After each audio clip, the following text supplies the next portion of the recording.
As you can see by this very pretty poster, my name is Mac Johnson. Jak widzicie na planszy, nazywam się Mac Johnson. And I am one of the leaders here in Piotrków with Tomy Church. Jestem jednym z liderów tej społeczności nowo powstającej w Piotrkowie. To jest to część społeczności chrześcijańskiej Tomy. And today we're going to be engaging with a very important biblical question. I dzisiaj zadamy sobie bardzo ważne biblijne pytanie. And that question is, I to pytanie brzmi: was Jesus a real person? Czy Jezus był prawdziwą postacią? Or is he a myth? Czy jest też mitem? Now, before we jump in and we kind of discuss some things and do definitions and our method for how we're going to approach this question, I zanim zagłębimy się w ten temat, spróbujemy sobie najpierw wyjaśnić pewne definicje i pojęcia, a także naszą metodologię. it would probably help if I give you just a little bit about me and my journey of faith. Ale też chciałem powiedzieć kilka słów o sobie i o tym, o mojej podróży z Bogiem. My father was a Bible college professor when I was little. Mój tata był profesorem w koledżu biblijnym. So it's safe to say I grew up in an intellectual environment. A więc chcąc nie chcąc wyrastałem w takim bardzo intelektualnym środowisku. The idea that you should love God with all of your mind was very, very obvious in my home. I ta idea, żeby kochać Boga całym swoim umysłem w moim domu, w naszym domu była czymś oczywistym. But it's also very natural and normal for every person who either becomes a Christian or questions Christianity. Ale to też jest kwestia bardzo naturalna dla każdego, kto albo staje się chrześcijaninem, albo ma wątpliwości co do chrześcijaństwa, To ask this question. aby zadać sobie właśnie to pytanie. How do you know? Skąd wiesz? How do you know that the Bible you have is reliable? Skąd wiesz, że Biblia, którą masz, jest wiarygodna? How do I know that the person who teaches me the Bible is telling the truth? Skąd wiem, że ta osoba, która uczy mnie Biblii, mówi mi prawdę? How do I know that the Jesus I read in this book represents the real Jesus who lived, if he ever lived at all? I skąd wiem, że ten Jezus, który jest opisany w tej księdze, to jest ten prawdziwy Jezus, który kiedyś chodził po ziemi, jeśli kiedykolwiek chodził po tej ziemi? And every person, every hero in the Bible wrestles with this question of, can I trust God to tell me the truth? I każda osoba, a także nawet postacie biblijne zmagały się z tym pytaniem, czy ja mogę zaufać Bogu, że Bóg mówi prawdę? One of Jesus' own disciples, doubting Thomas. Jeden z uczniów Jezusa, wątpiący Tomasz. He was one of Jesus' closest followers and he couldn't believe certain things. On był naśladowcą Jezusa i jednym z jego najbliższych towarzyszy, a mimo to nie mógł uwierzyć w pewne rzeczy. He needed concrete evidence. On potrzebował konkretnych dowodów. And every person in their walk with Jesus or as they approach Christianity I każda osoba, która jest naśladowcą Jezusa albo która rozważa naśladowanie Jezusa, requires enough evidence to justify belief. wymaga wystarczającą ilość dowodów, aby uzasadnić swoją wiarę. When I was younger, I often struggled and wrestled with doubting if this is all true. I kiedy byłem młodszy, to zmagałem się z pytaniami i wątpliwościami, czy to wszystko, w co wierzę, jest prawdą. And I came to a conclusion that all of Christianity, all of the integrity of the Bible I doszedłem do wniosku, że całe chrześcijaństwo i Biblia comes down to one single historical question. że to wszystko można zawęzić do jednego historycznego pytania. Did Jesus' followers believe he rose from the dead? Czy naśladowcy Jezusa wierzyli, że On powstał z martwych? Now, hear my question again. Zwróćcie uwagę na moje pytanie. This is not, do I believe Jesus rose from the dead? To nie pytam się, czy ja w to wierzę. I'm asking a historical question, Zadaję historyczne pytanie. which can be verified with evidence. Pytanie, które można zweryfikować przy pomocy dowodów. Did Jesus' followers Czy uczniowie, naśladowcy Jezusa believe he rose from the dead. Wierzyli, że On powstał z martwych. If, in my mind, you can prove historically that they believed that, Bo jeśli, tak twierdzę, możemy udowodnić historycznie, że oni w to wierzyli, then for me, that causes me serious concern. Because if they believed he rose from the dead, to dla mnie to ma poważne konsekwencje, ponieważ jeżeli oni wierzyli, że On naprawdę zmartwychwstał, from the very beginning, od samego początku, I have no idea how they did what they did if they were simply lying. to inaczej tego się nie da tłumaczyć, bo trudno wytłumaczyć to, co robili, jak się zachowywali, jeśli po prostu kłamali. And so I have been a person who has always wondered about the actual evidence. A więc ja jestem osobą, która zawsze zajmuje się faktami, dowodami.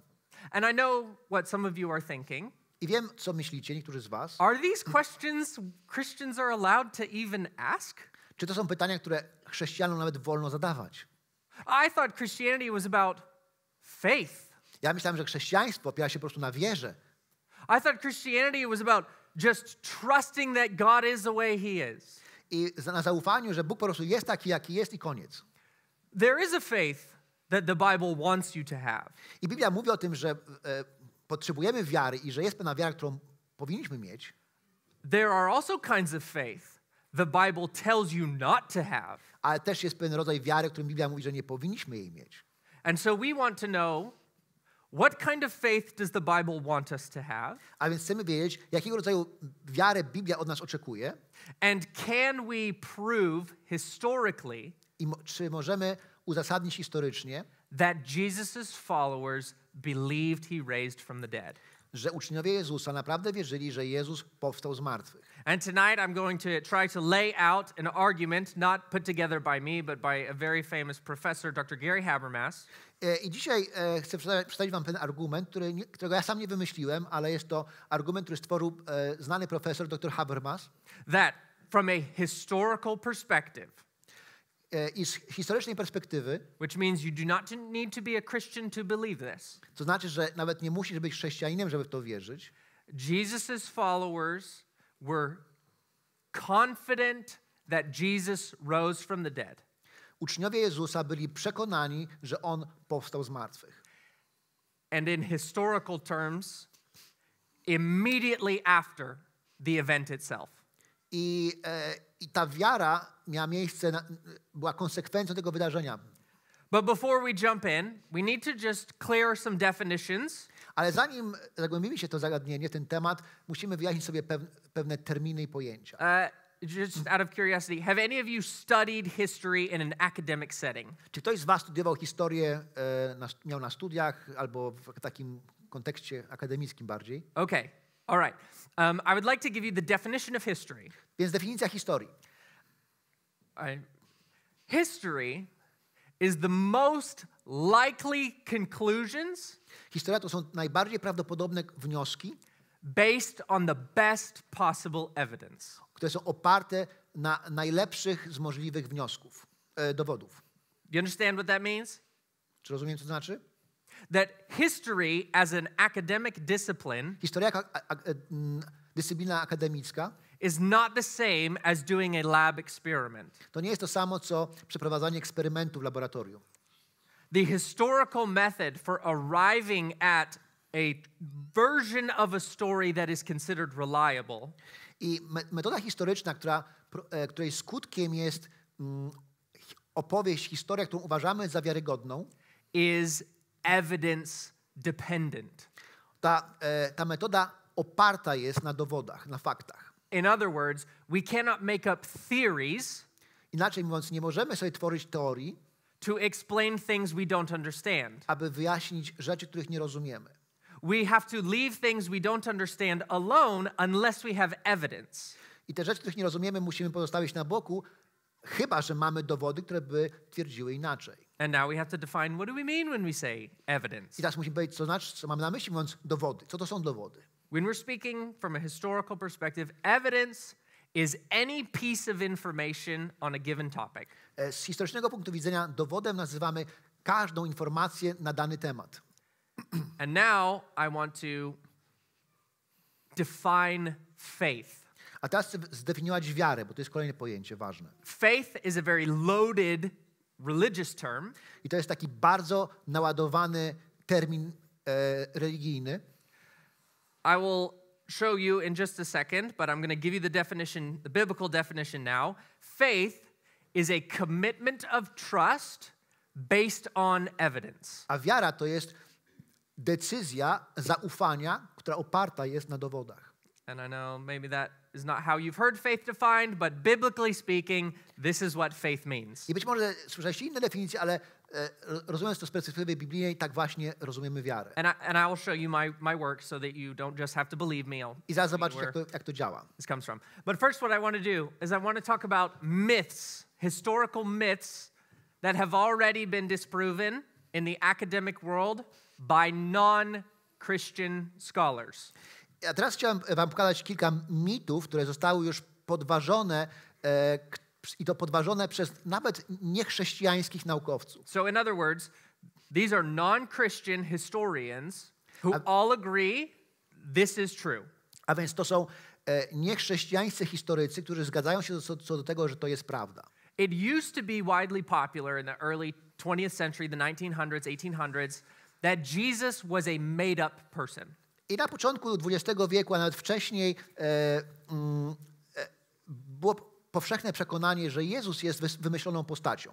In the last 50 years, historians have universally changed their opinion, and now every historian who practices in the highest level of academia who are non-Christians believe he was a real person.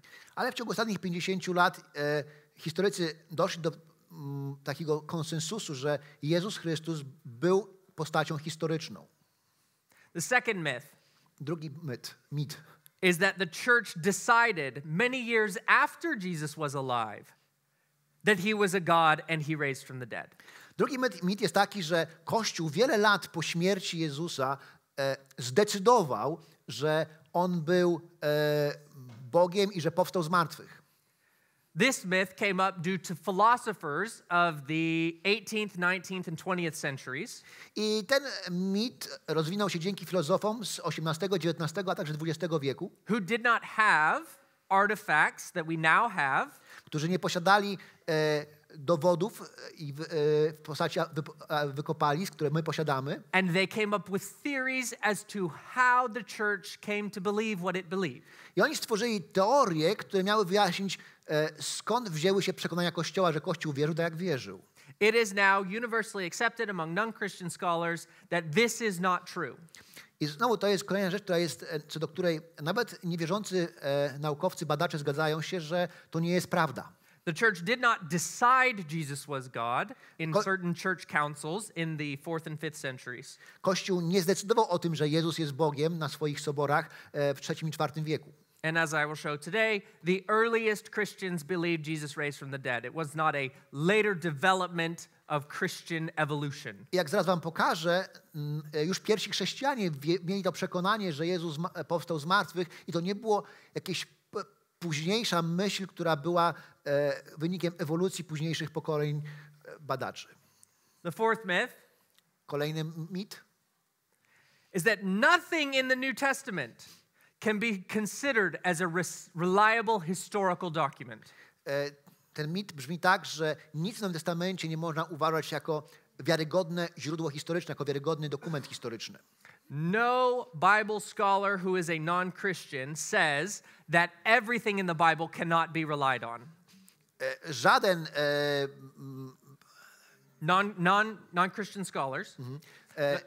Żaden niewierzący naukowiec nie twierdzi, że wszystko, co jest w Biblii, możemy uznać za historię. They do not throw away the entire New Testament. To znaczy, że oni nie przekreślają całego Nowego Testamentu. Now they will say, I don't believe that book is fair, I don't believe that book is good, but this book, yes, we agree, that's the first century. This book, yes, we agree, that was probably written by Paul. I ci właśnie niewierzący naukowcy, badacze, oni być może nie zgodzą się ze wszystkim i być może uważają, że nie wierzę, że ta księga jest, ją Paweł napisał, że to jest wiarygodne, czy coś innego, ale generalnie nie przekreślają Nowego Testamentu jako całości. And here's another one which I think is very important for us today. Jesus' resurrection was originally understood to be symbolic, and then it changed over time to be considered physical. I kolejny mit, który jest bardzo ważny, że zmartwychwstanie Jezusa było czymś symbolicznym, ale dopiero z czasem zaczęto wierzyć, że to było fizyczne wydarzenie. Now, what I want to do tonight is I just want to clear things up. I am not here telling you what you should believe. I chcę na początku wyjaśnić, że nie jestem tutaj po to, aby wam powiedzieć, w co macie wierzyć, co powinniście wierzyć. If you, on your own terms, decide that you want to believe certain things, that is your job as an individual to make your own decisions. I że jesteście tutaj jako osoby, które mają prawo podjąć swoje własne decyzje i możecie zdecydować, w co chcecie wierzyć, a co nie. But what I want you to understand today is that the evidence of the early church Ale to, co chcę, abyście zrozumieli, to jest to, że dowody, które pochodzą z czasów pierwszego Kościoła, agrees they did not believe this. one pokazują, że oni nie wierzyli w żadną z tych rzeczy. Does that make sense? So I'm not saying you must, but they definitely didn't. Ja nie mówię, że wy macie w to wierzyć, ale oni w to nie wierzyli. Okay, have any of you heard of some of these things before in your culture? We hear this all the time in America. These are things people Czy say słyszeliście all day. o tych mitach wcześniej? W Ameryce o tym często słyszymy. Czy spotkaliście się z tymi twierdzeniami, które są na ekranie? Sometimes, some, no, yes, no. Tak. I think in Poland things are much more Christianized or Catholicized. Myślę, że w Polsce nasza kultura ciągle jest bardziej chrześcijańska, katolicka i w związku z tym rzadziej takie argumenty możemy słyszeć, ale je słyszymy. Okay, what does the Bible want us to believe? Co Biblia chce, abyśmy wierzyli? I mean, doesn't the Bible want us to just hope for hope's sake in God? Czy Biblia nie chce, abyśmy po prostu żyli taką nadzieją dla samej nadziei? Isn't God pleased when he doesn't have to show us anything about who he is and we just believe in his goodness? Czy to nie jest tak, że Bóg po prostu oczekuje od nas, że tak ślepo zaufamy w Jego dobroć, nie żądając żadnych argumentów? Peter Apostoł Piotr wrote this to a napisał to church. do Kościoła. For we did not, speaking of the gospel, we did not follow cleverly devised myths when we made known to you the power and the coming of our Lord Jesus Christ. I pisze o tym, że which verse are you? At the very beginning. Gdyż obwieściliśmy wam moc oraz przybycie naszego Pana Jezusa Chrystusa, nie jako ludzie, którzy poszli za wymyślonymi baśniami, ale jako naoczni świadkowie Jego wielkości. He says, but we were eyewitnesses of his majesty. No właśnie, byliśmy naocznymi świadkami Jego wielkości. And then to the end, for when he received honor and glory from the Father, and the voice was borne to him by the majestic glory, this is my beloved Son, with whom I am well pleased. We ourselves heard this very voice, born from heaven, for we were with him on the holy mountain. Bóg Ojciec obdarzył go bowiem czcią i chwałą, gdy w potędze swego majestatu skierował do niego słowa: to jest mój Syn ukochany, źródło mojej radości. My ten właśnie głos pochodzący z nieba usłyszeliśmy, gdy przebywaliśmy z Nim na Świętej Górze.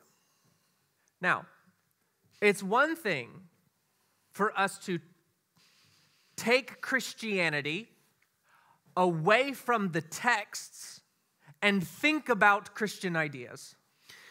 I jedną rzeczą jest, aby oddzielić chrześcijaństwo od tych oryginalnych tekstów i po prostu myśleć o takich chrześcijańskich ideach.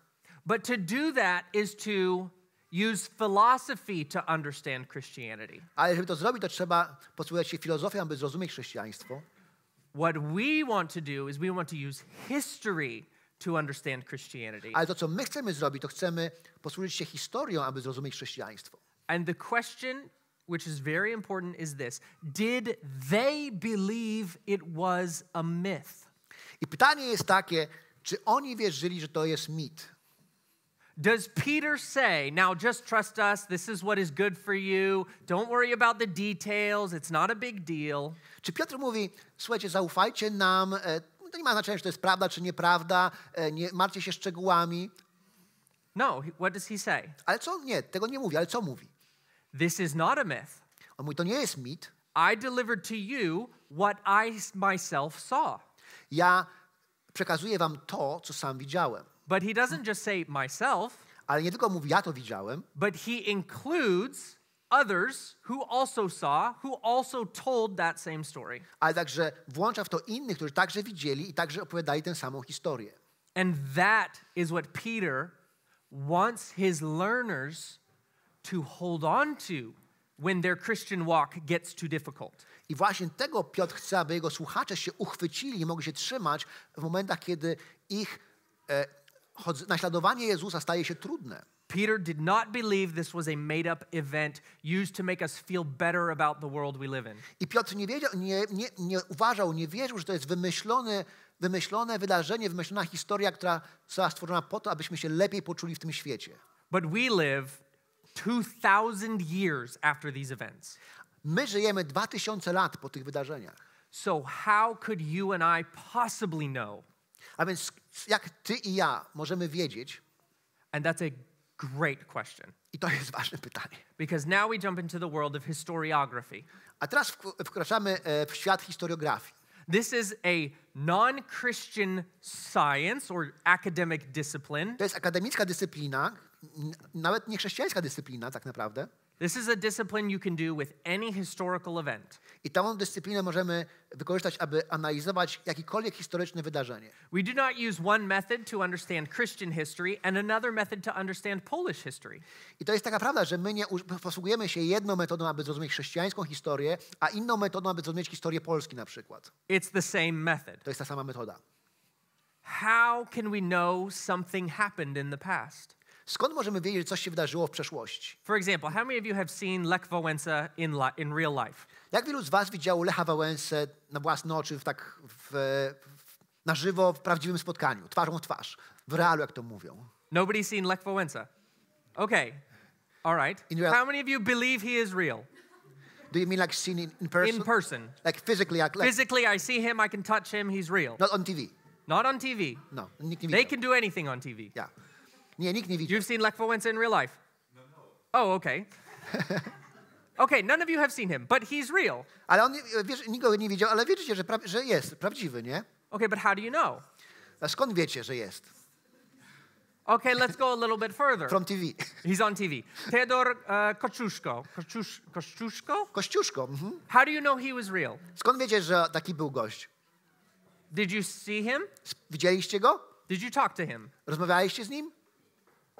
Well, but there's evidence that he existed. No ale są dowody na to, że istniał.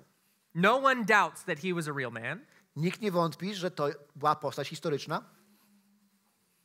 The same way we know that Theodore was a real person is the exact same way we know Jesus was a real person. I tak samo jak wiemy, że to są postacie prawdziwe, tak samo wiemy, w ten sam sposób możemy wiedzieć, że Jezus był historyczną postacią. So when we do history, we ask two questions. A więc kiedy zajmujemy się historią, zadajemy sobie dwa pytania. And these are two things we want. How early Jak wcześnie and were they eyewitness? i czy byli świadkowie? Those are the two best criteria for good evidence that something happened in history. I to są dwa najlepsze pytania, aby określić, czy coś naprawdę wydarzyło się w historii, czy jest wiarygodne. And we have this through the access of I tutaj mamy dostęp various artifacts. do różnych wykopalisk. This is an example of a very early artifact. I to jest przykład takiego wykopaliska. I noticed some of you are laughing. Zauważyłem, że niektórzy z was się śmieją. This was found in 1857 in Rome. To było wykopane w 1857. Doesn't matter. Yeah. 19th century. w XIX wieku. On the left, you can see this is the tablet that has now been cut out. This is now in Rome. You can go see this for yourself. I tutaj widzicie po lewej stronie fragment tego, który został wycięty i teraz jest w Rzymie. And on this side, you can see that this is sort of what it's trying to say, and it's drawn, so you know exactly what's happening. A tutaj widzicie ten rysunek, który został przeniesiony tak, żeby był bardziej widoczny. Here on the left, you have a man, and his name is given to us right here. In Greek, it says Alexamenos. Tutaj macie człowieka, którego znamy, bo to jest podane jego imię, nazywa się Aleksymenos. So this man, or this boy actually, is here on the left. A więc tutaj po lewej stronie mam tego mężczyznę, właściwie chłopca, Aleksymenosa. And then we have another word, sebate, which is the word worships, he worships. I mamy kolejne słowo sebate, to znaczy wielbi, uwielbia, czyli on uwielbia. And then very quickly, as if the person didn't have enough time to finish, he wrote Theon with a big X at the end of it, which means his God. I potem mamy słowo teon, czyli z dużym X-em na końcu, jego Boga, swojego Boga. And what do you see on the cross? A co widzicie na krzyżu? A man with the Człowieka. head of a Z głową donkey, osła, which was the Roman caricature to symbolize a Jew. co było rzymską karykaturą pokazującą Żyda. Now, this was found in a schoolhouse where boys would come. The schoolhouse was opened by Caligula in the 1st century. I to to graffiti znaleziono w szkole dla chłopców, którą założył Caligula w I wieku. And we date this artifact to about 200 AD. So this would be the 3rd century AD, 150 years after Jesus. A to graffiti pochodzi z III wieku, jakieś 250 lat po Jezusie. What can we know just from this artifact? Czego możemy się dowiedzieć, patrząc na to graffiti? Well, we can know that people worship a guy who was killed on a cross who happened to be a Jew. Możemy się dowiedzieć, że ludzie uwielbiają człowieka, który był Żydem i który umarł na krzyżu. Historically speaking, very early in Christian development. Mówiąc z perspektywy historycznej, jest to bardzo wczesny dowód rozwoju chrześcijaństwa. Does that make sense? So other people knew what these people believed. A więc inni ludzie wiedzieli, w co wierzą chrześcijanie. And some thought it was ridiculous. I niektórzy uważali, że jest to śmieszne i chcieli to wyszydzić. Fair enough. Here we have a fragment. This is a fragment of a letter by Pliny the Younger.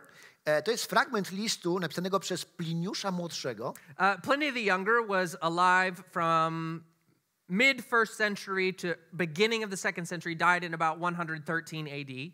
On żył od połowy I wieku do mniej więcej połowy II wieku.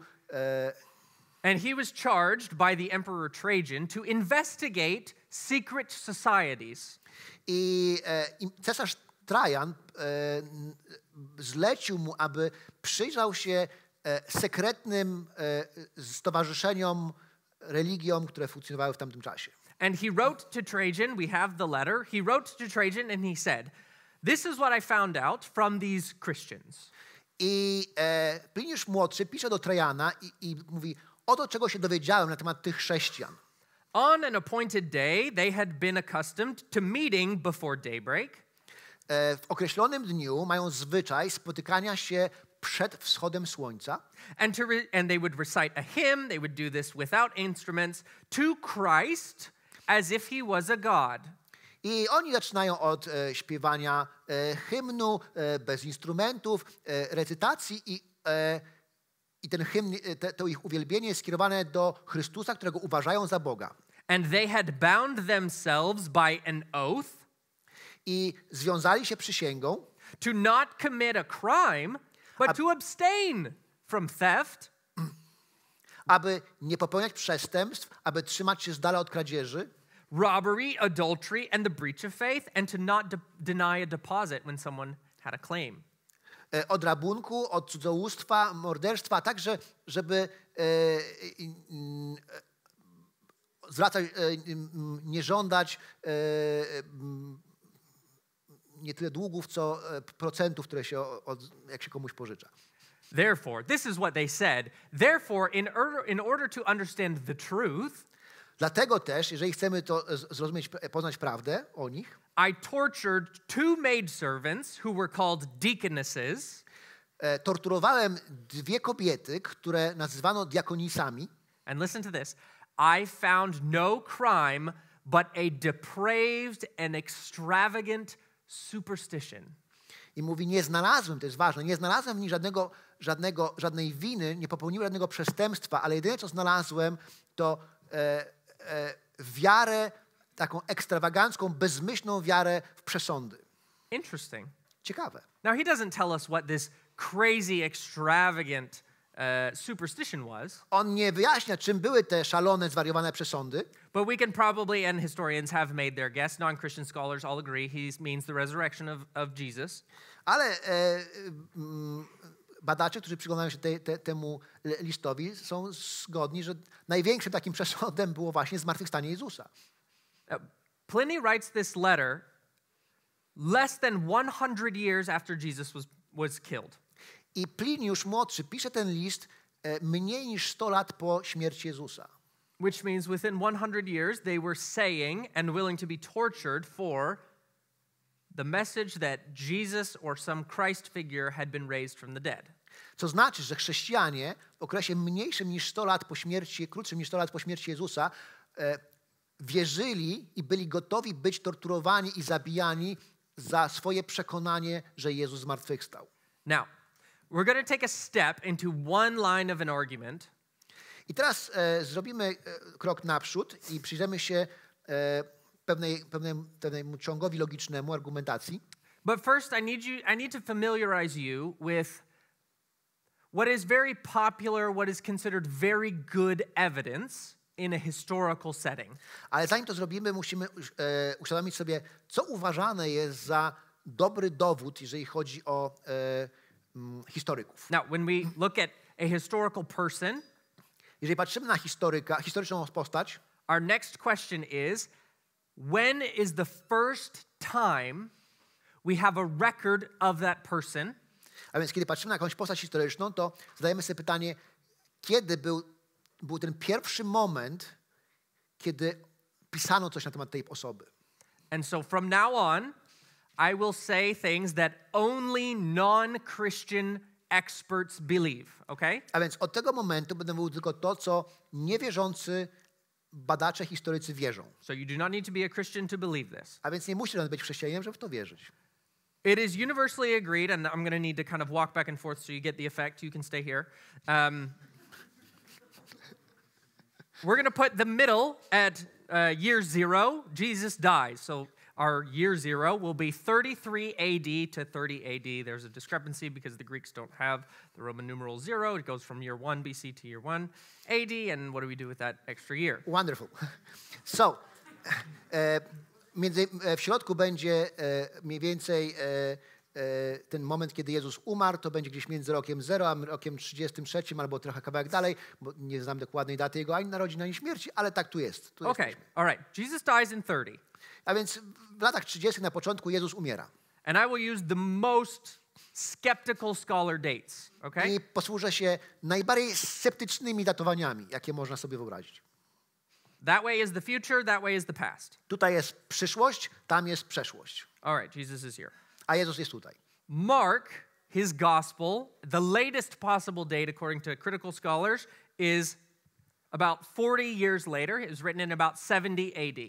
Ewangelia Marka została napisana mniej więcej 40 lat później, rok 70, 80 po Chrystusie. Okay, so we're only about 40 years plus Jesus. A więc 40 lat po śmierci Jezusa. That's not bad. Nie jest źle. But have you ever heard your parents tell you a story of something that happened 40 years ago? Słyszeliście kiedyś historię swoich rodziców o tym, co stało się 40 lat temu? Some of the details are a little fuzzy. Ale niektóre szczegóły w tej historii mogą być takie wątpliwe. You know, you're like, Dad, no, you weren't dating mom at that time. Oh, I was dating mom at that time. O, tato, ty nie chodziłeś z mamą w tym czasie. Nie, chodziłem z mamą w tym czasie. Okay, 40 years. 40 lat. That's a little bit of a long time. Trochę długo. Then Matthew probably writes his next gospel according to the skeptics, and that's only 10 years later. So in 80, Matthew writes his gospel. A więc Mateusz pisze swoją Ewangelię 10 lat później, więc koło roku 80.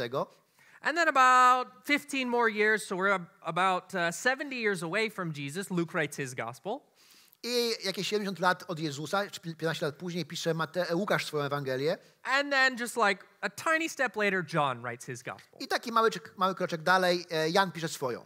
At the most, we are 70 years away from the actual death. I okazuje się, że najdalej jesteśmy 70 lat po śmierci Jezusa. These are the gospels. To są Ewangelie. Okay. But what about another historical figure? A co, jeżeli chodzi o inne historyczne dane? We'll pick a very famous historical figure. We're going to need to go back here a ways. We're going to need to go back to about 340 BC to Alexander the Great. Przyjmijmy się innej postaci. Idziemy 340 lat wstecz do Aleksandra Wielkiego. Okay, how many of you believe Alexander the Great was a real person? Jak wielu z was wierzy, że Aleksander Wielki jest prawdziwą postacią historyczną? Yes, all right, good. Świetnie, dobrze. Yes. Now, two things. First, we're going to go down the line to see when the first piece of evidence to mention Alexander comes into play. I przyjrzymy się, będziemy teraz wędrować w historii, aby zobaczyć, kiedy się pojawia jakakolwiek pierwsza wzmianka na temat Aleksandra Wielkiego. And then we'll talk about the total number of sources that talk about him. A potem porozmawiamy o ogólnej liczbie źródeł, które mówią na jego temat. The number of sources we have in total. Czyli ile mamy dokumentów, które potwierdzają jego istnienie. Last time I checked, which was not that long ago, was 12. Ostatni raz, kiedy sprawdzałem, i to nie było dawno, mamy 12 dokumentów. We have 12 sources, Roman historians, who talked about this Alexander the Great guy. Mamy 12 dokumentów napisanych przez rzymskich historyków, które mówią o tym, że był taki gość jak Aleksander Wielki. Okay, now when was the first mention of him according to our evidence? Kiedy była pierwsza wzmianka na jego temat według dowodów? Well, it wasn't 40 years. To nie było 40 lat. It wasn't 100 years. To nie było 100 lat. It wasn't 200 years. To nawet nie było 200 lat. It's not 300 years. To nawet nie 300 lat. It is about 450 years. To jest 450 lat. But the guy who talks about him at 450 years doesn't really do a very good job and doesn't tell us much. I okazuje się, że ten gość, ten historyk, który opisuje go 450 lat po jego czasach, wcale nie zrobił dobrej roboty. The best evidence we have is actually about 100 years after that. So now we're 500 years away from the actual events. And this is good historical evidence.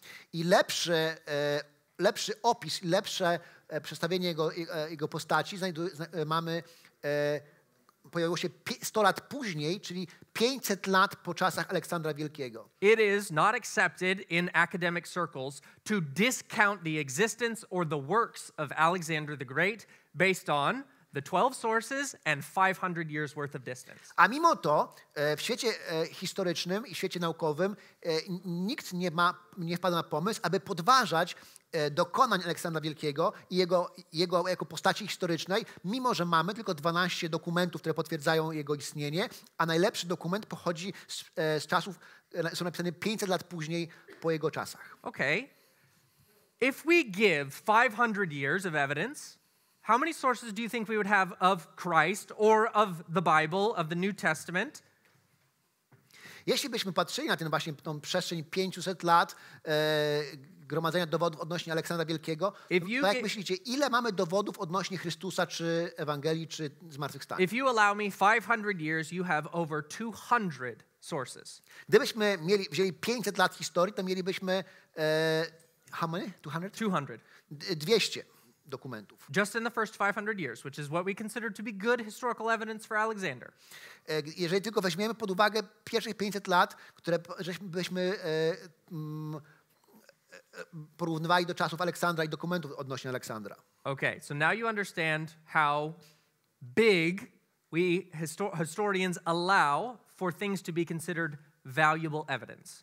I teraz widzicie, jak to jest ważne i co historycy uważają za wiarygodne i rzeczowe dokumenty.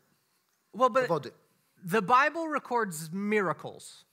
Ale Biblia przecież mówi o cudach. So therefore it can't be reliable. Dlatego nie można jej wierzyć. Okay. Aha. Maybe you don't believe in miracles. Być może nie wierzysz w cuda.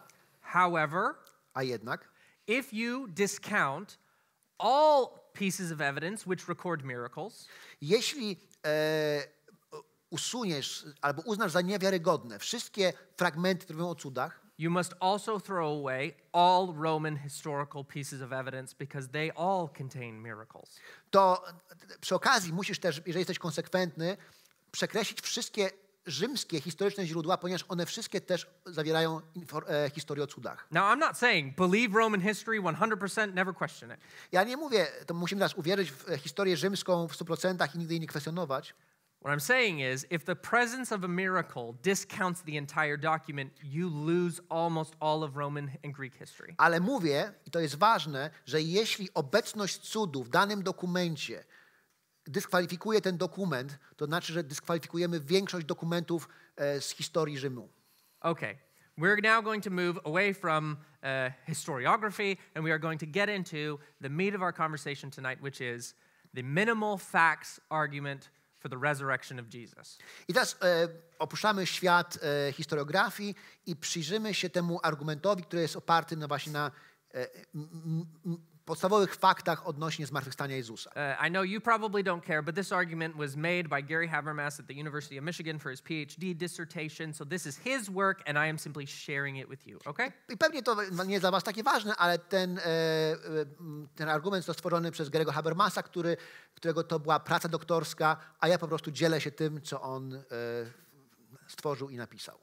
And what we're going to do is we are going to take only sources non-Christian experts will allow us to use. I to, co zrobimy, to posłużymy się źródłami, które niewierzący albo świeccy naukowcy, badacze pozwoliliby nam użyć. Does that make sense? Czy to ma sens? So only non-Christian experts, these are their opinions. When you put them all together, you actually have quite a bit to work with in terms of evidence. A więc patrzymy na opinie ludzi, którzy nie identyfikują się jako chrześcijanie i okazuje się, że kiedy te opinie ich wnioski zbierzemy razem, to mamy całkiem spory materiał do przemyślenia. A skeptical scholar by the name E.P. Sanders, who is a part of a movement called the Historical Jesus Movement, very well-respected scholar. Badacz, który nazywał się E.P. Sanders, który był zaangażowany był w badania tak zwanego historycznego Jezusa. E.P. Sanders said this, talking about the consensus of these scholars. To on, opisując ten konsensus, który zapanował pomiędzy tymi badaczami, powiedział tak. Scholars agree that after Jesus' death, he appeared to his apostles. Napisał tak, badacze są do tego zgodni, że Jezus po swojej śmierci objawił się swoim uczniom. Exactly how he appeared, a to, jak się objawił dokładnie, I am not prepared to say. To nie jestem przygotowany, aby o tym mówić. But Jesus appeared to his followers. Ale Jezus się jakoś pokazał, objawił. Now this man does not believe that Jesus was resurrected from the dead. I ten człowiek nie wierzy, że Jezus powstał z martwych. But he is a historian. Ale jest historykiem. And he doesn't want to bridge the gap.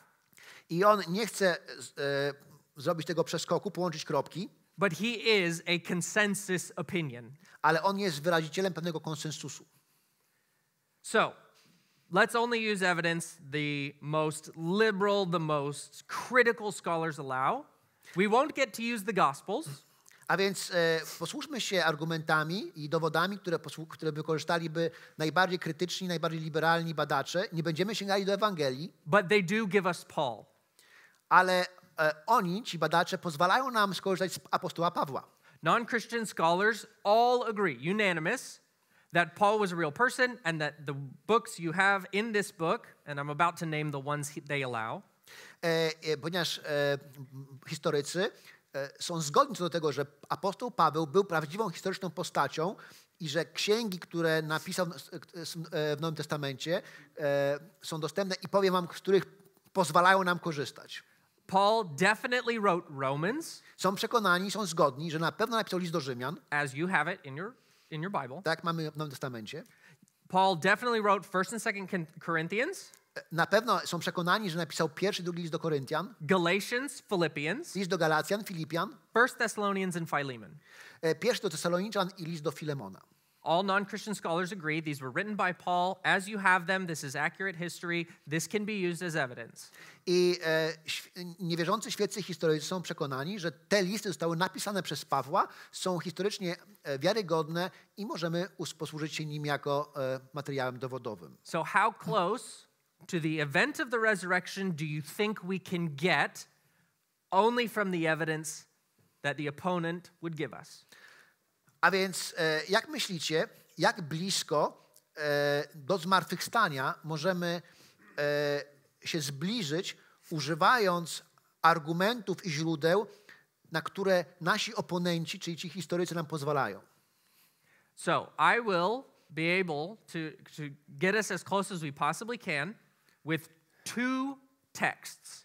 A więc spróbujemy zbliżyć się do zmartwychwstania tak blisko, jak to jest możliwe, posługując się tylko 2 tekstami z Nowego Testamentu. The first text I want to use is 1 Corinthians, which you have here on the screen. This is the oldest preserved copy of 1 Corinthians we have. This dates to the 200s AD. So about 150 years after Paul wrote it. Pierwszym tekstem będzie pierwszy list do Koryntian i tutaj macie fragment tego listu do Koryntian. To jest najstarsza kopia, którą mamy z roku 200 po Chrystusie, czyli jakieś 150 lat temu po tym, jak Paweł ten list napisał. And Paul wrote his letter in year 55 AD. That's the farthest date that the most skeptical scholars will give us. Wiesz, Paweł napisał swój list około roku 55 po Chrystusie, czyli naszej ery, i to jest najbardziej taka sceptyczna data, którą dają bibliści. Okay, so that's only about 22 years after the resurrection. Czyli to jest około 22 lat po zmartwychwstaniu Jezusa. Okay, now what does Paul say? I teraz zobaczmy, co Paweł mówi. Adam, would you just go ahead and read that in Polish? We won't do it in English. Sure.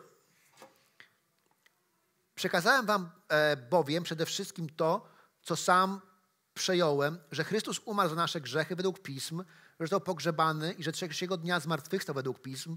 Następnie ukazał się Kefasowi, potem 12, a potem ponad 500 braciom naraz, z których większość dotąd żyje, a niektórzy pomarli. Później ukazał się Jakubowi, a następnie wszystkim apostołom. Na końcu po wszystkim ukazał się też mnie, jakby poronionemu płodowi. Ja bowiem jestem najmniejszy z apostołów i nie jestem godny nazywać się apostołem, ponieważ prześladowałem Kościół Boży. Okay. Paul wrote this in 55. Paweł napisał to w roku 55 około. We know exactly to the year when Paul was in Corinth. Natomiast wiemy dokładnie, kiedy Paweł był w Koryncie. Because in the book of Acts, they tell us who was ruling over Corinth, the region of Corinth. And in the Roman world, they were only ruling for 1 year. So the year we know is without a shadow of a doubt, it is 51 to 52. So he was in there in 51, and then he left in 52. Ponieważ czytając Dzieje Apostolskie, wiemy, że kto panował, kto rządził w Koryncie w tym czasie, kiedy Paweł był, a w tamtym czasie była taka zasada, że ta osoba panująca panowała przez dokładnie 1 rok, a więc wiemy, w którym roku dokładnie Paweł był w Koryncie, a to było to, że on przyjechał w 51, a wyjechał w 52. And what does he say? I co on mówi? I gave you what was most important, which I received. Mówi, przekazałem wam to, co było najważniejsze, to Paweł mówi, ale to otrzymałem. And in the description of what it was that he gave to them as a matter of first importance contains the death of Jesus, the resurrection of Jesus, and eyewitnesses. I to, co im przekazuje, to, co jest dla niego najważniejsze, co im przekazał, to było śmierć Jezusa, zmartwychwstanie Jezusa i informacja o naocznych świadkach. Non-Christian scholars then say Paul's conversion event, which is recorded in Acts chapter 9, I znowu, niewierzący badacze są przekonani, twierdzą, że nawrócenie apostoła Pawła, to jest opisane w Dziejach Apostolskich w 9 rozdziale, occurred in either 32 or 33 AD-ish, depending on what we do with the years. So either if Jesus dies in 33, then Paul gets the gospel 2 to 3 years later. To jego nawrócenie miało miejsce albo w 32 albo 33 roku, w zależności od tego, jak datujemy śmierć i zmartwychwstanie Jezusa. To miało miejsce mniej więcej 2-3 lata po śmierci Jezusa. Okay, does that make sense? So ma Paul says, I got a gospel, here is my gospel. Paweł mówi, otrzymałem Ewangelię, to jest moja Ewangelia. And we know that he got this gospel 2 to 3 years after the resurrection. I wiemy, że on tę Ewangelię otrzymał 2-3 lata po zmartwychwstaniu Jezusa. Okay. But now we can go elsewhere to another book non-Christian scholars give us, which is the letter to the Galatians. Ale teraz możemy pójść do innej księgi, do której pozwalają nam pójść niewierzący historycy. And here Paul is explaining exactly how he got the gospel. I tutaj Paweł wyjaśnia, W jaki dokładnie sposób otrzymał Ewangelię? And this is what he says. I to jest to, co mówi.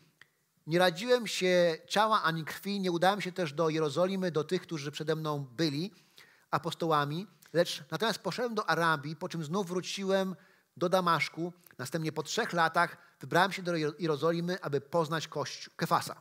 Okay. Paul gets the gospel, Paweł otrzymuje Ewangelię, goes away for 3 years, wyjeżdża na 3 lata, then goes to Jerusalem to talk with the leaders. a potem wraca do Jerozolimy, aby porozmawiać z przywódcami. He's only with the leaders for 15 days. I z tymi przywódcami spędza tylko 15 dni. What do you think they talked about? Jak myślicie, o czym rozmawiali?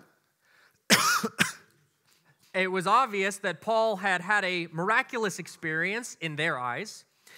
To było oczywiste, że z ich punktu widzenia Paweł doświadczył cudownego objawienia Jezusa wcześniej. If you're following along in the timeline, we're at about year 36 to 38 when Paul comes to Jerusalem. A więc jesteśmy w roku 36, 38, kiedy Paweł przyjeżdża do Jerozolimy. But there's more, Ale jest więcej and this is what Paul says. i to jest to, co Paweł mówi. Potem po 14 latach znów wybrałem się do Jerozolimy, tym razem wraz z Barnabą. Zabrałem ze sobą również Tytusa. Udałem się tam natomiast w związku z objawieniem na osobności przy osobach bardziej wpływowych. Przedstawiłem dobrą nowinę, którą głoszę wśród pogan. Nie chciałem, aby się okazało, że biegnę lub biegłem na próżno. So Paul goes to Jerusalem 14 years after his first visit. So now we are at AD 49 or 50. A więc 14 lat po swojej pierwszej wizycie Paweł znowu idzie do Jerozolimy, aby porozmawiać. Jesteśmy teraz w roku 49 albo 50. Okay. How do we know, or how do you know, that the gospel Paul preaches is the same gospel that the apostles are preaching? I skąd mamy wiedzieć, że Ewangelia, którą Paweł głosi, jest tą samą Ewangelią, którą głosili apostołowie? It was not uncommon for people in the ancient world to come up with their own religions and then to teach some people, then those people would go teach other people. I to nie było niczym niezwykłym w starożytności, że ktoś wymyślał swoją własną religię, potem nauczał w ten sposób ludzi, a oni nauczali dalej, tak to szło. We have lots of evidence for this kind of development of religious ideas. I mamy wiele dowodów, które pokazują na ten typ rozwoju idei religijnych i nowych religii. And what happens often is the student of the teacher becomes greater than the teacher. I to, co się często zdarzało, to to, że student albo uczeń przyrastał nauczyciela i stał się bardziej znany niż nauczyciel. Oh, he said that, but really I figured it out, and this is the truth, and listen to me, and give me money, and give me houses, and give me things that I want. O, on to powiedział, ale naprawdę ja to rozgryzłem i wiem to lepiej rozumiem, więc ja wam mówię, w związku z tym, ponieważ ja wiem lepiej, to wy zapłaćcie mi za to, dajcie mi pieniądze i dajcie mi domy i dajcie mi inne korzyści i słuchajcie mnie. But Paul says Ale Paweł mówi, that he went. że on poszedł He talked to the leaders, i porozmawiał z liderami and he says this very interesting word. He said, I put the gospel I was preaching on the table. i używa takiego ciekawego stwierdzenia, mówi, że ja Ewangelię, którą głoszę, jako położyłem na stole. In other words, I'm making sure that we're all on the same page. This is what we're saying, right? Innymi słowy mówiąc, chcę się upewnić, że wszyscy jesteśmy na tej samej stronie, że mówimy to samo, że jesteśmy zgodni, tak? And the leaders said, yes. I liderzy, przywódcy Kościoła w Jerozolimie powiedzieli tak. Paul says they didn't add anything to my gospel. My gospel was not lacking any evidence or truth. I Paweł mówi, oni nic nie dodali do mojej Ewangelii, tam niczego w niej nie brakowało ani dowodu, ani prawdy. If Paul goes to them and says, hey, this is what I got, is this what you have? I jeżeli Paweł poszedłby do nich i powiedział, słuchajcie, to jest to, co ja głoszę, to, co mam, a to jest to, co wy macie.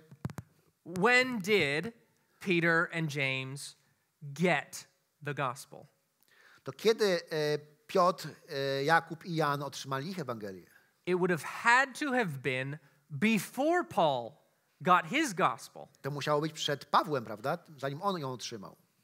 So Paul gets the gospel 2 to 3 years after the resurrection. A więc to znaczy, że Paweł otrzymuje swoje objawienie Ewangelii 2-3 lata po zmartwychwstaniu. Which means we only have a span of 2 to 3 years when they got that same gospel. To znaczy, że mamy tą przestrzeń 2-3 lat, kiedy oni otrzymali swoją Ewangelię. Now, how many of you are comfortable with the evidence that this is what they were preaching, and they were preaching it 2 to 3 years, within 2 to 3 years of the event of the resurrection. How many of you historically is that, okay, that's pretty good. Jak wielu z was czuje się zadowolonych, wiedząc o tym, że to, co głosili apostołowie, Paweł i apostołowie, to są fakty, które miały miejsce 2-3 lata po zmartwychwstaniu Jezusa. Czy to jest okej? From a historical perspective, and again, we are not being Christians right now. We are thinking like non-Christians. Z historycznego punktu widzenia, i to jest znowu, nie jesteśmy chrześcijanami w tym momencie, nie myślimy jak chrześcijanie, ale jak historycy. That is insanely accurate and soon. To jest po prostu w sposób niesamowity i zwariowany, poprawne i wiarygodne. It gets even closer. Ale mamy jeszcze bliższe dowody. If we go back, oh, sorry, I don't want to go there. I want to go here. Jeśli wrócimy do listu do Koryntian, now non-Christian scholars agree że i teraz niewierzący, niechrześcijańscy badacze zgadzają się, that what we have here in this text is what we call, kind of in the fancy schmancy world, we call it a creedal statement. Że to, co znajdujemy w tym tekście, to jest stwierdzenie, które jest swego rodzaju credo, to jest wczesnochrześcijańskie wyznanie wiary. Basically what we've done is anthropologists have looked at societies that don't write a lot. They just tell stories over and over. They're called oral societies. I antropolodzy przyglądali się społeczeństwom, które nie piszą dużo, ale są społeczeństwami, które oparte są na przekazie ustnym, żyją w kulturze ustnej. And in oral societies, like the society where Jesus comes from, i w społeczeństwach, które są oparte na kulturze ustnej, czyli w takich, z którego pochodził Jezus, they have a phenomenon that happens when an event like a battle or an event like a death or a birth or a wedding, when these things happen, tam jest taki zjawisko, że kiedy zauważono taki schemat, że kiedy ma miejsce jakieś ważne wydarzenie typu zwycięska bitwa, narodziny kogoś ważnego albo śmierć kogoś ważnego, the community begins to share that story with itself over and over and over and over again. To ta społeczność zaczyna się dzielić, opowiadać sobie tą historię na nowo i na nowo ciągle. And I'm sure you've recognized this. When you tell a story that you know over and over and over again, it becomes very, very sturdy and the details stay the same. Że kiedy na pewno zauważyliście, że kiedy my powtarzamy ciągle tę samą historię, to okazuje się, że ta historia zaczyna się utrwalać i że te szczegóły pozostają takie same. Że jeżeli powtarzamy ciągle tę samą historię, to ciągle mamy tendencję do tego, żeby powtarzać ją w ten sam sposób. When we study these oral societies, the soonest after an event that the story becomes fixed. I kiedy przyglądamy się właśnie tym społeczeństwom opartym na kulturze ustnej, to okazuje się, że historia staje się tekstem, czy takim wyznaniem wiary 6 months. w ciągu 6 miesięcy. W ciągu 6 miesięcy tworzy się coś w rodzaju takiego wyznania wiary. In other words, the Christians alive in the first century believed Jesus rose from the dead. Innymi słowy mówiąc, chrześcijanie, którzy żyli w pierwszym wieku, wierzyli, że Jezus powstał z martwych. And non-Christian experts now agree. I niewierzący eksperci się z tym zgadzają, że oni w to wierzyli. Okay? So what can we, I'd like to put just a few conclusions up here for you. I kilka konkluzji dla nas. These are no longer questions that historians are trying to answer. These are facts. I to nie są pytania, na które historycy próbują odpowiedzieć, to są już fakty, o których mówimy. Jesus absolutely was a historical person. Nie mamy wątpliwości, że Jezus był postacią historyczną. Again, all from non-Christian experts. Paul is a reliable witness.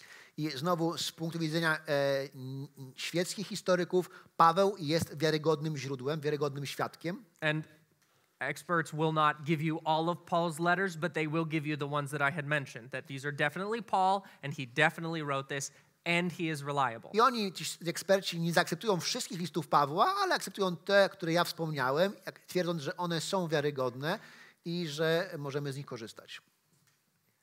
that the first Christians believed Jesus was the fulfillment of the Hebrew scriptures. Pierwsi chrześcijanie wierzyli, że Jezus jest wypełnieniem pism hebrajskich. Here's where things get very important. I tutaj rzeczy zaczynają się robić bardzo ważne. The earliest Christians believed Jesus physically rose from the dead. Pierwsi chrześcijanie wierzyli, że Jezus fizycznie powstał z martwych. Within 6 months to 2 years, it was agreed upon by the community, we have seen he raised from the dead. I w ciągu od 3 miesięcy do 2 lat to był konsensus, że tak, widzieliśmy, że on powstał z martwych. That is now a historically agreed upon fact. They said he raised from the dead physically. I to jest teraz fakt, który jest to potwierdzony przez właśnie historyków, że oni takie mieli przekonanie, że Jezus powstał z martwych. Now you might believe that it is only a metaphor, you might believe it's only a symbol. Możecie wierzyć, że to jest tylko metafora albo symbol, That is definitely not what they believed. ale to nie jest to, w co oni wierzyli. And last, this is very, very interesting. I na końcu, i to jest bardzo ciekawe, Every time the physical resurrection of Jesus shows up in the New Testament, it is always connected with the physical resurrection of the followers' bodies. zawsze kiedy zmartwychwstanie Jezusa pojawia się w Nowym Testamencie, to jest powiązana ta idea ze fizycznym zmartwychwstaniem Jego naśladowców. In other words, Innymi słowy mówiąc, the earliest Christians actually thought that because they believed Jesus rose from the dead, so would they. pierwsi naśladowcy Jezusa wierzyli, że ponieważ Jezus powstał z martwych, to oni też powstaną z martwych. In other words, we have a very clear, from a historical perspective, a very clear understanding of what the earliest Christians actually believed. A więc patrząc na te wszystkie fakty i dowody, mamy bardzo jasne zrozumienie tego, w co pierwsi chrześcijanie wierzyli, właśnie patrząc na to z perspektywy historycznej. Now, this is just the evidence, Takie są dowody, takie są fakty, but like I said at the beginning, ale tak jak powiedziałem na początku, every single person każda osoba, must make their own personal decision of what they're going to do with evidence. każda osoba musi podjąć swoją własną decyzję, co z takimi dowodami zrobi. You can believe that all of these things happened historically and not be a Christian. Bo możesz się zgadzać z tym, że te rzeczy działy się historycznie, ale nie być chrześcijaninem. But as a Christian, now I show my card. Surprise, I am a Christian. Ale jako chrześcijanin to pokazuję wam swoje karty, odkrywam przed wami, tak, jestem chrześcijaninem. Personally, Osobiście the evidence has been an extreme help to me in many times or seasons of doubt or struggle. to właśnie te dowody historyczne były pomocą dla mnie w wielu okresach czy wątpliwości, czy trudności życiowych. It's commonly said in Christian academic circles that if Jesus was in fact raised from the dead, I często się mówi w akademickich kręgach, że gdyby Jezus nie zmartwychwstał, it changes everything. to wszystko się zmienia. And that is the case. I tak to właśnie wygląda. Either Jesus is a liar, Albo Jezus jest kłamcą, or he is crazy, albo jest szaleńcem, or he's God. albo jest Bogiem. Those are our options. To są nasze 3 opcje. Thank you. Dziękuję bardzo.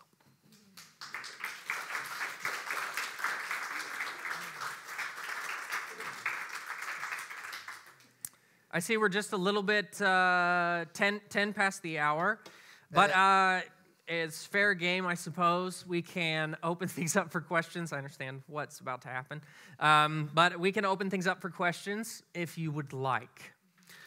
Rozumiem, że jesteśmy 10 minut po czasie, ale będzie rzeczą słuszną, jeżeli otworzymy taką możliwość i damy możliwość na pytania, jeżeli chcecie zadawać pytania oczywiście. Także And if we could, if you do have questions, let's try to limit them to historical questions, okay? So not questions about your personal opinions, but questions about the evidence or the history or what scholars agree. I can give you insight into that. tak, i niech to będą, zgodźmy się na to, że niech to będą pytania odnośnie historii, historycznych faktów, tego, o czym mówiliśmy, niekoniecznie wasze opinie czy odczucia, ale właśnie pytania dotyczące faktów. No? Wow, Pytań? I was that good. Oh, okay.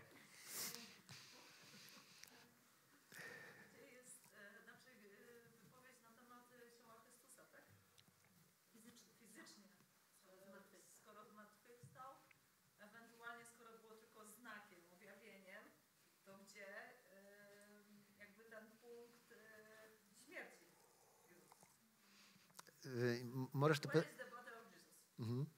Where is it? Gdzie? But musisz sprecyzować pytanie, bo ja rozumiem, co mówisz, ale nie wiem, o co się pytasz.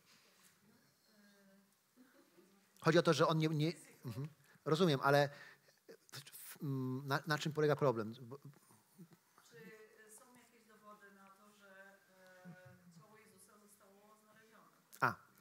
Do we have any evidence that they found physical body of Jesus? No. There is no evidence. There is no record yet of any source claiming they found the body until James Cameron. Until like just recent history, people are saying I found the bones. Tak.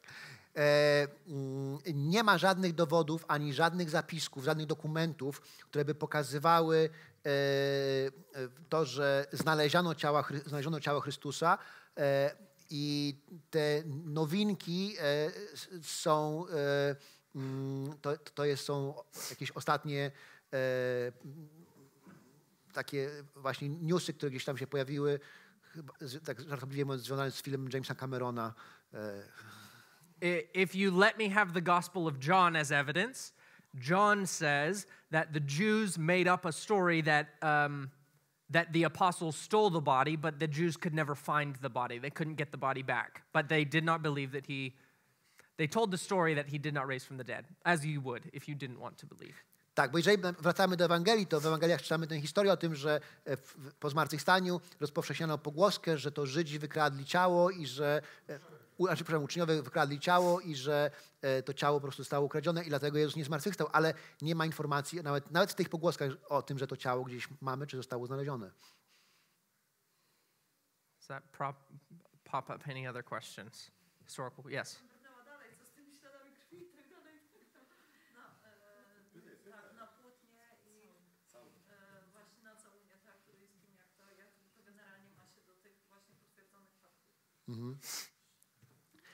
Do you believe in like, what about those stains of blood that on the Shroud of Turin? Yes. I have no opinion on the matter. Nie mam zdania na ten temat. Yeah. I haven't looked that much into the Shroud of Turin as a piece of evidence, so I'm not experienced enough to be. Nie przyglądałem się całunowi turyńskiemu jako dowodowi.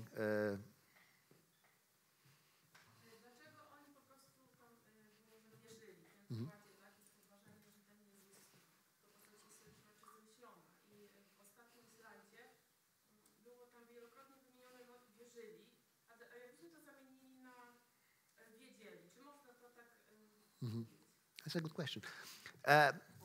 In the last slide, you said that the first followers of Jesus, they believed that he rose from the dead.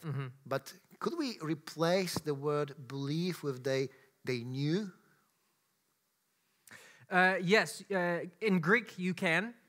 And in our, I think in Polish, of course, we can also change that. To believe in something, from the Bible perspective, when they use the word belief, it's a noun of a verb called pistis, which is the Greek word for faith, trust, obedience. Really, a good term is loyalty. They were loyal to Jesus. Tak, możemy tak zrobić. Możemy to słowo zamienić, wierzyć na wiedzieć. W języku greckim w ogóle tak jest, że to słowo wierzyć, pistis, to ma takie znaczenie wiedzieć albo być czemuś oddanym, być czemuś lojalnym. So for example, if you allow me to have John's gospel as a witness of truth. A więc jeżeli możemy się odwołać do Ewangelii Jana jako świadectwa. In John's gospel, on at least 2 occasions, the Pharisees are witness to a miracle. They know it happened. W Ewangelii Jana faryzeusze przynajmniej w dwóch sytuacjach są świadkami pewnego wydarzenia, widzieli, że coś się wydarzyło. And they actively work against Jesus and his followers. Ale pomimo to sprzeciwiają się Jezusowi i jego naśladowcom. And so the idea of simply knowing something to be true. A więc przekonanie o tym, że coś wiem, że jest prawdą, is one part of what it means to have faith in something. To jest tylko część tego, że wierzymy w to. Does that make sense? Does that make sense? Is that a good answer to your question? Okay. And I think, just Yeah, go to ahead. clarify, myślę też, że być może to pytanie rodzi się z tego, że nawet można powiedzieć, oni nie tylko wierzyli, oni widzieli, bo byli świadkami zmartwychwstania, natomiast my o tym mówimy z perspektywy historyka. Co historyk, niewierzący historyk może powiedzieć o tym. Historyk nie powie, że on widzieli, bo nie wie, czy widzieli, ale może powiedzieć, że wierzyli. I just said that because I think the question was born from the concern that we can even say that they saw the resurrection of Jesus. Yes. But what we're not talking about what the gospel records, but it's a perspective of secular historian. Yes, that's and secular historian allows us to go to, do they believe that? Yes. Don't die. Hold on, wait. Mateusz had a question, and then we'll come back here. Yes, Mateusz. Mówiłeś wiele o tym, że niewierzący historycy dają nam dokumenty Pawła, jako przykład takich, na których możemy polegać. Czy inne pisma Nowego Testamentu również zaliczają się do tego, co niewierzący historycy akceptują jako wiarygodne źródła? I think I understand the question, but why don't you tell me in English? Is Is- there another book in the New Testament Yeah. that is universally accepted as a reliable document? Yeah. So oddly enough, actually Revelation is very well respected as a document because of the nature of the document. The style of Revelation is apocalyptic, and those kinds of styles are very popular at that time. So most scholars will give you that Revelation was indeed an early Christian document. And we have very early evidence for manuscripts of Revelation. Pytając się tego typu dokumenty, to może być zaskakujące, ale takim dokumentem, co do którego historycy są zgodni, że jest wiarygodny, jest objawienie Jana, ponieważ ta forma literatury apokaliptycznej była bardzo powszechną w starożytności i ten dokument jako taki jest po prostu uznawany właśnie jako wiarygodne źródło pokazujące przekonania pierwszych chrześcijan i pierwszego Kościoła. Now, not all critical scholars reject the Gospels, but if you ask all the scholars, can I have a gospel? More would say, no, we won't let you, than would say, yes, we will. A więc kiedy patrzymy na krytycznych badaczy, nie wszyscy odrzucają Ewangelię jako materiał źródłowy, ale ci niewierzący w większości powiedzieliby, że Ewangelie nie są wiarygodne, niż są wiarygodne.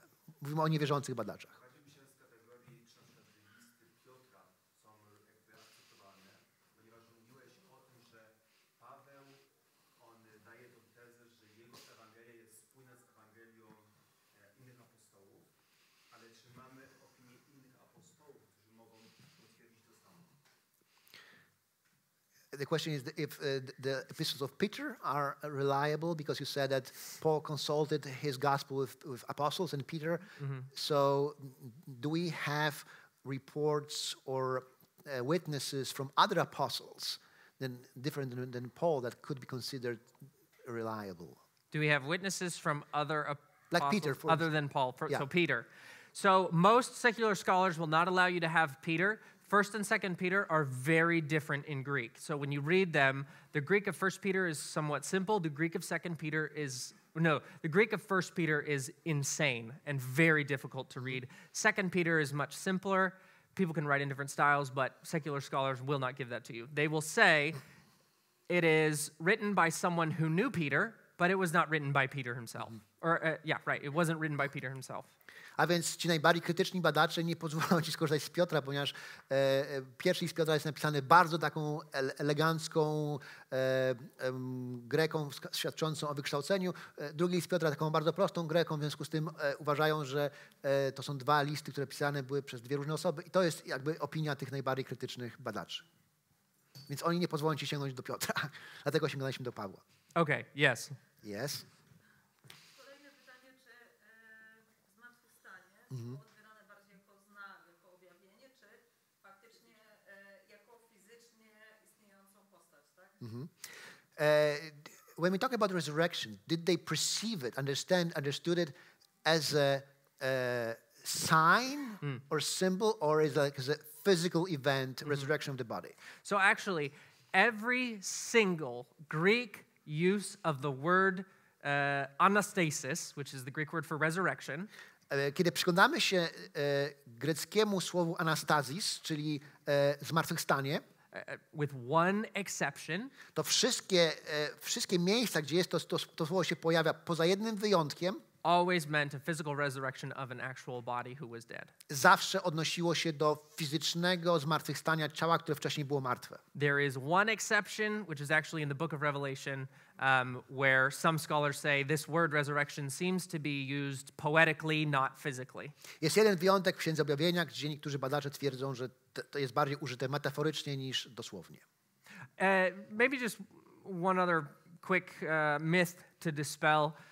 It's very common today to think that ancient people were very easily duped. They were not very smart. They were easily convinced of lies or whatever. Jeszcze jeden mit, który warto byłoby może podważyć, to jest to, że dzisiaj niektórzy twierdzą, że starożytni ludzie to byli ludzie, którzy łatwo wierzyli w przesądy, w baśnie, w mity, łatwo było ich oszukać, ponieważ tacy po prostu byli naiwni. I read to you the letter from Pliny. He said they believed something really, really dumb. I przeczytałem fragment listu Pliniusza Młodszego i on mówi, że napisał, no i oni wierzyli w coś, co było naprawdę, naprawdę głupie. They weren't dumb. Oni nie byli głupi. They didn't have technology like we have, but they were not dumb people. They had thoughts and they were very skeptical, just like we're skeptical. They're people like we're people. Nie mieli technologii, którą my dzisiaj mamy, ale to byli bardzo mądrzy i sceptyczni ludzie, którzy w krytyczny sposób patrzyli na świat. Most of the Gospels actually consist of people who aren't buying what Jesus is selling, including the apostles. I większość postaci w Ewangeliach to są postaci, które nie wierzą w to, co Jezus mówi, włączając to samych apostołów i uczniów na początku. So actually, the most common reaction to Jesus's life, ministry, death, burial, resurrection is there's no way. That's more common than, oh yeah, I believe that.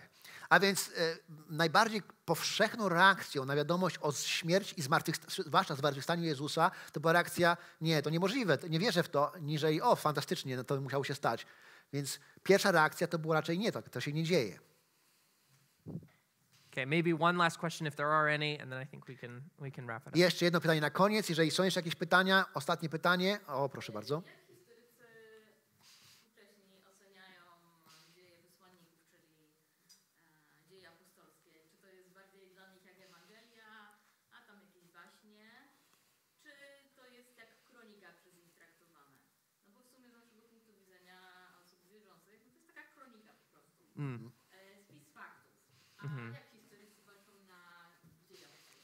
How do you understand? Yeah, how do historians handle the book of Acts? So most historians will date the book of Acts along with the book of Luke. They don't like Luke because it has a lot of miracles, and Acts also has a lot of miracles.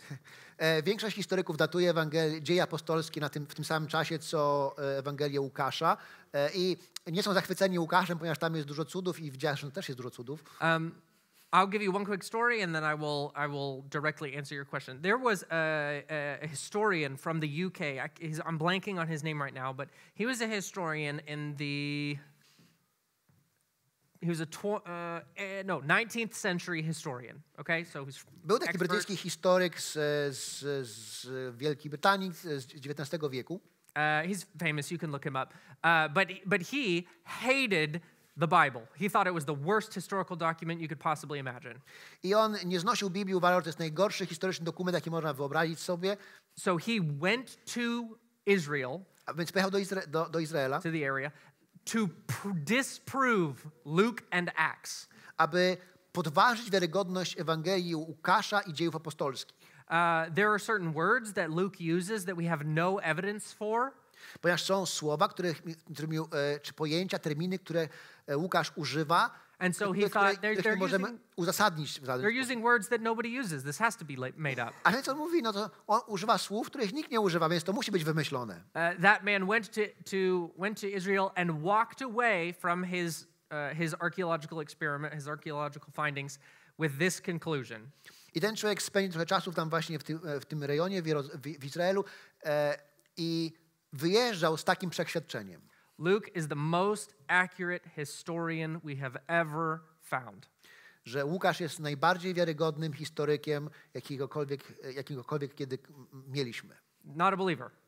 Niewierzący człowiek. But when he actually went and did the work, he walked away realizing that he had no idea what he was talking about, that the evidence is there. We found evidence of the words that were missing. We just didn't have it, and then now we actually do have it. Niewierzący człowiek, który poświęcił czas, aby wykonać robotę, którą powinien był wykonać, i na końcu tej pracy okazało się, że to dzieło jest wiarygodne i że te słowa, które były problemem, okazało się nagle, że one funkcjonują, tylko trzeba było znaleźć dokumenty, które pokazują ich użycie w innych kontekstach. Okay, that's a great question. Yes. Dobre pytanie.